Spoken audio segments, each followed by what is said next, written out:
Hello, besties. Before I start this, there was a book I suggest that you go read. It is free. It is called A Six-Figure Author Business Case Study. I might have a link in the bio below. Not the bio, but this is my relaunch guide.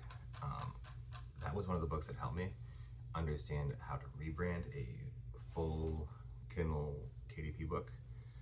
I have posted this on Immersive Ink and Reddit already, so you can get I'm gonna give you the guide here verbally because some people want to have it a different way. So you want to relaunch, and this is specifically for relaunching on Royal Road, novelizing, or the other web content areas. So you want to relaunch a fiction that didn't land because you learned something about how the algorithm works, novelizing Royal Road, and or because you have a following. Great. The big question is, what are you going to do differently this time? Are you going to do something differently, right? What did your writer's critique group help you decide that's changed, right? So you should have a writer's critique group, and they should be in your genre, or they should be at least close to your genre. And if not, maybe find some. But what you need to think about is, are they at the same skill level as me, right? Or not? As a reminder, there are alpha readers, not beta readers. They can help you with suggestions on your writing, but they are not going to be the be-all, end-all. I just opened it up. It is fundamental to good authorship. They have a writer's critique group, right? Immersive Ink as a whole is not a writer's critique group. The Discord server is probably like 4 to 6 people. I think my group has like 8 now. Form one of your own or join one, right? People are always like looking for groups, but you can also make one, especially if you're an upholder or a rebel.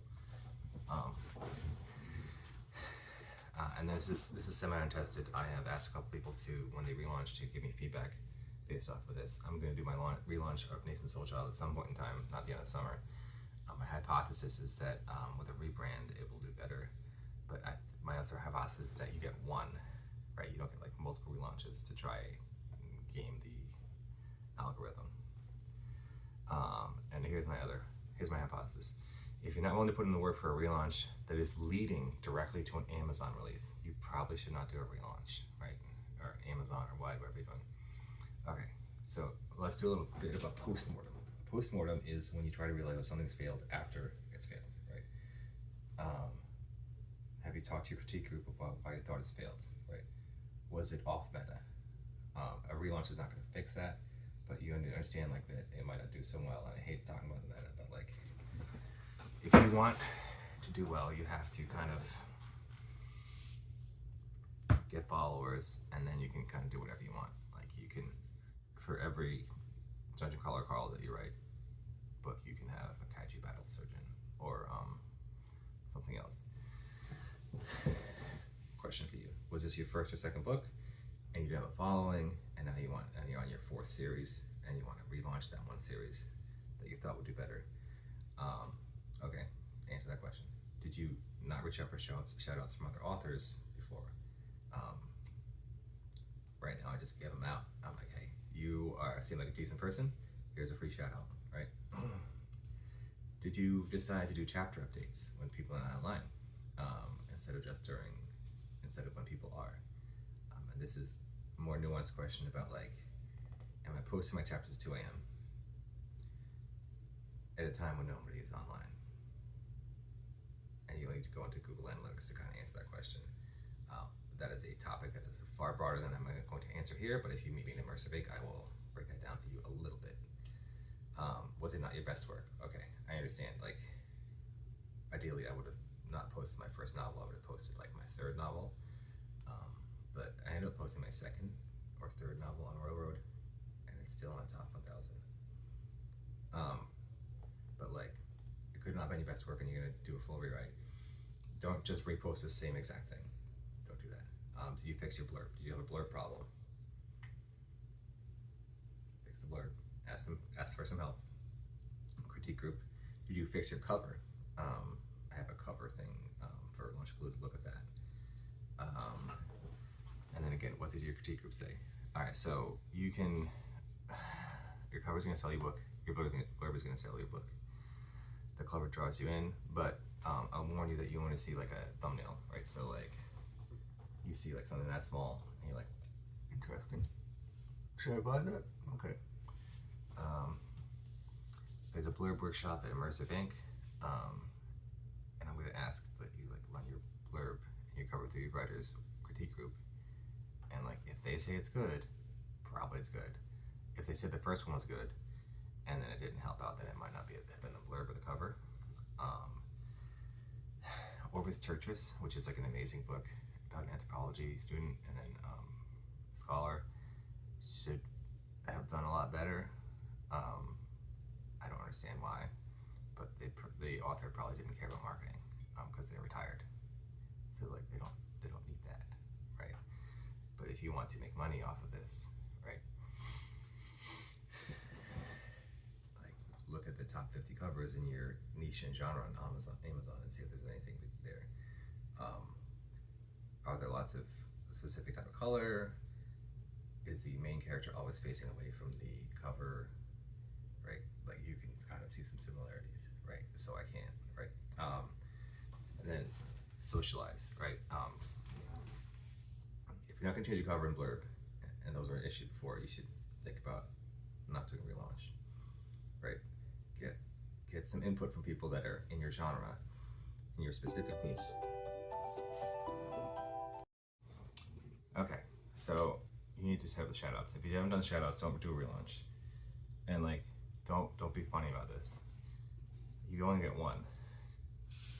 If you're not going to put the work in to relaunch it because of why it failed, and you don't have a postmortem about why you thought it failed, which is most likely either shoutouts, you were new and you didn't understand the meta or how the algorithm worked, or you just launched it, right? So like I suggest people like for the first one just do whatever, right? The first series, it's fine.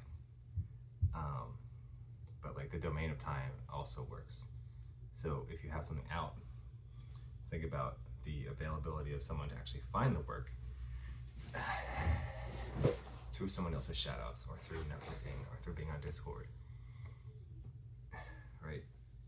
And then like if your work is not good, you can work on it, but your writer's critique group will call you out on it. Readers won't say anything if it's like mediocre, if the grammar is okay, but like they won't read it, and that's like you can't really diagnose this without like talking to the critique group, and this is why you need a little bit of thick skin. Okay, so like somebody came in, they're like, hey, flay me alive, and I'm like, okay, delete your first 5 chapters. They're like, what?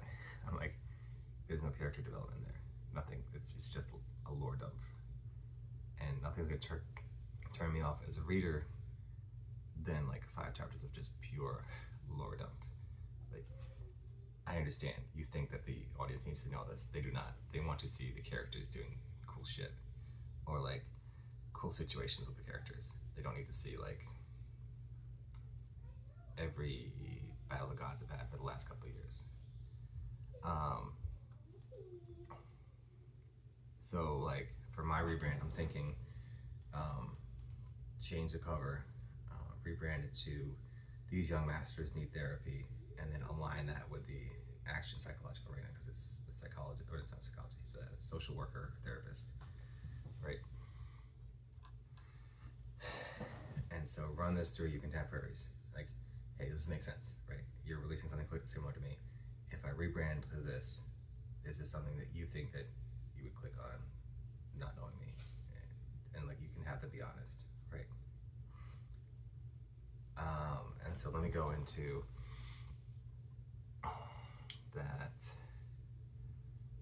Okay, all right. So Maddie says to treat like a stream is a normal launch. Follow the same basic steps. So reread the basic launch guides. Make sure the content is different enough. So for mine, I'm going to do a dev edit, right? And then if you've had a botched initial launch, okay, do a self shout out on the original when the new one comes out. Hope they come over. But like, remember, the guy that did Torchbearer, he got less people on the third relaunch or second relaunch than he did on the second. He relaunched twice.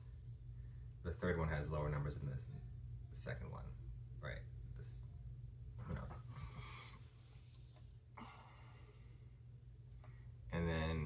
right, so Prince Corwin, he recommends 3 updates on the old story, and then putting a link and then to the new story in the description of the old and deleting the old chapters. Obvious, right?